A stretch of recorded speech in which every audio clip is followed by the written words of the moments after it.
Buenas tardes, Valeria televidentes, bienvenidos a una nueva emisión del Noticiero Juristórico. Buenas tardes, Natalia. Así es, el día de hoy tendremos la oportunidad de hablarles sobre el antipositivismo. Para comenzar con la emisión del día de hoy, le damos la bienvenida a nuestra primera jurista, Sharon Rosso, quien nos ampliará más sobre el concepto del antipositivismo. Muy buenas tardes, queridos televidentes. Muchas gracias por brindarme el espacio el día de hoy. A continuación voy a hablarles un poco acerca de lo que es el antipositivismo.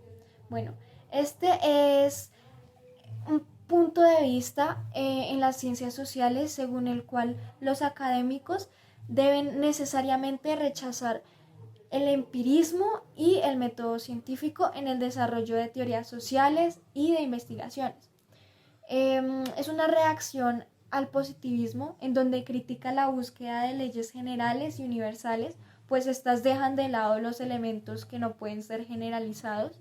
También defiende el conocimiento de conocimientos más precisos, pero menos generalizados, y plantea la necesidad de conocer las causas internas de los fenómenos en vez de la explicación externa de estos. O sea, busca la comprensión en lugar de la explicación. Gracias, Sharon, por esa gran intervención. Ahora tendremos al jurista Juan Bonet, quien nos dará algunos ejemplos sobre esta corriente. Bueno, como decía mi compañera, pues el antipositivismo es una corriente filosófica que critica y se opone abiertamente al positivismo. Esto en cuestión a que es una corriente que sostiene que el único conocimiento válido es el conocimiento científico basado en la observación empírica y la medición. Con esto tenemos que el antipositivismo argumenta que hay aspectos del conocimiento y la experiencia humana que no pueden ser reducidos a la ciencia empírica y que requieren enfoques filosóficos, humanistas o sociales para comprenderse adecuadamente. Y pues uno de los autores más importantes es Friedrich Nietzsche, Max Weber, Martin Heidegger, Wittgenstein y Jean-Paul Sartre. Muchas gracias. Historia del antipositivismo. El antipositivismo surgió en el siglo XIX con los seguidores Ego y de Montesquieu, donde se presentaron los métodos científicos que no fueron favorables para el ámbito social y donde allí se rechaza el positivismo. En el siglo XX nace el concepto de la primera ola de sociólogos, la cual fue definida como sociología interpretativa. De vuelta en el estudio, les hablaremos de las características del antipositivismo. Para empezar, la importancia del contexto. El antipositivismo sostiene que el contexto es importante para comprender el comportamiento humano. Por lo tanto, los estudios sociales deben tener en cuenta el contexto social, cultural e histórico en el que se producen los fenómenos que estudian. Bien, está el uso de métodos cualitativos. Se trata de que el antipositivismo favorece el tipo de métodos cualitativos como la observación participante, las entrevistas en profundidad y el análisis de documentos para comprender los fenómenos sociales.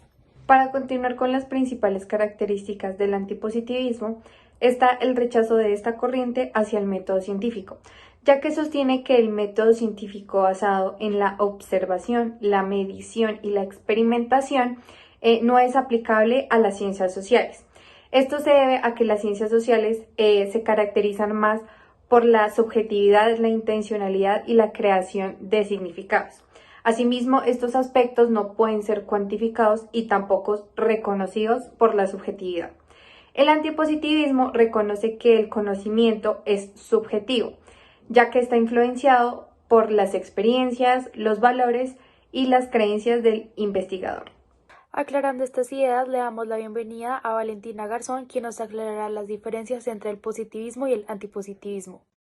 Bueno, yo les voy a hablar acerca de las diferencias entre el positivismo y el antipositivismo. Una de ellas es que el positivismo sostiene que el derecho debe ser estudiado y entendido de manera objetiva, basándose en normas establecidas por una autoridad legítima. Mientras que el antipositivismo critica esta visión y argumenta que el derecho no debe ser reducido a simples normas, sino que debe tener en cuenta aspectos morales, políticos y sociales.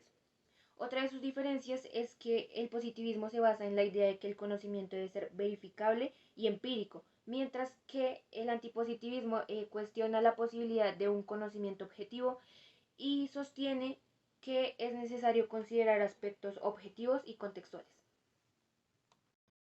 Bueno, yo les voy a hablar acerca de las diferencias entre el positivismo y el antipositivismo.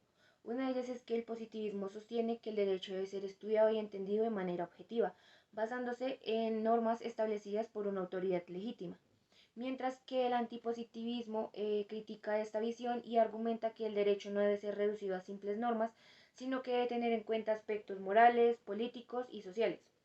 Otra de sus diferencias es que el positivismo se basa en la idea de que el conocimiento debe ser verificable y empírico, mientras que el antipositivismo cuestiona la posibilidad de un conocimiento objetivo y sostiene que es necesario considerar aspectos objetivos y contextuales. Ya que nos han hablado un poco sobre estas importantes diferencias, le damos la bienvenida al jurista Juan Pablo Triviño, quien será el encargado de mencionar a los representantes del antipositivismo. La corriente pospositivista, constituida a partir de la hermenéutica, rescatando la tradición de pensadores como Protágoras y Nietzsche, por cortar la historia en 1900 emergen con energía tras 1945 y se plasman en textos de Wittgenstein, Heidegger, Lyotard, Rorty, Gadamer, Derrida y Bátimo. Como podemos ver, esta constelación muestra que no se trata de una escuela, una corriente epistemológica, y no solo epistemológica, sistemática y monolítica. Al revés, hablamos de pensadores poco sistemáticos, muy diversos, que tienen una forma permanente de encarar el saber y el mundo configurada por unas ideas y fuerzas definidas. Y bueno, ¿qué es lo que no? Sino cuáles son las ideas y la fuerza que enlaza pensadores y textos tan diversos. Entre ellos podemos ver algo que nos dice Nietzsche, es que toda verificación supone una teoría de la verificación que en última instancia implica hacer supuestos metafísicos. ¿Qué es lo verificable? ¿Qué se puede verificar y qué no? ¿Por qué no hay ciencia sin supuestos? Para concluir la emisión del día de hoy, le daremos la bienvenida a la jurista Marian Sánchez, quien presentará al padre de esta corriente. En esta oportunidad les vengo a contar sobre el padre del antipositivismo, Maximilian Karl Emil Weber. Fue un sociólogo, economista, jurista, historiador y politólogo alemán. Fue considerado uno de los fundadores del estudio moderno de la sociología y de la administración pública, con un marcado sentido antipositivista. Y a pesar de también ser conocido como uno de los padres de la sociología, junto con Karl Marx, con Auguste Comte y con Emil Durkheim, nunca se vio a sí mismo como un sociólogo, sino como un historiador. Para él la sociología y la historia eran dos empresas convergentes. Sin embargo, sobre el final de su vida, como en 1920, escribió una carta al economista Robert Liefman, en donde le confesó que se había convertido oficialmente en un sociólogo. Eso pues gracias a su profesión realmente. Sus trabajos más importantes se relacionan con la sociología de la religión y del gobierno, pero también escribió mucho en el campo de la economía. Su obra más reconocida es El ensayo de la ética protestante y El espíritu del capitalismo, en 1905 más o menos. Y ese fue el inicio de un trabajo sobre la sociología de la religión. Gracias Marian y demás juristas por sus grandes aportes. Damos por finalizada la emisión del día de hoy. Gracias a todos por su tiempo. Nos vemos en una nueva emisión del Noticiero Juristórico.